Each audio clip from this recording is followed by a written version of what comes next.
Hello friends, welcome back to the channel.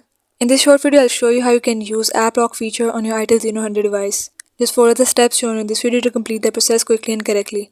And if you find this video helpful, please like the video, subscribe to the channel and turn on the bell icon for more useful guides. Now let's start the tutorial.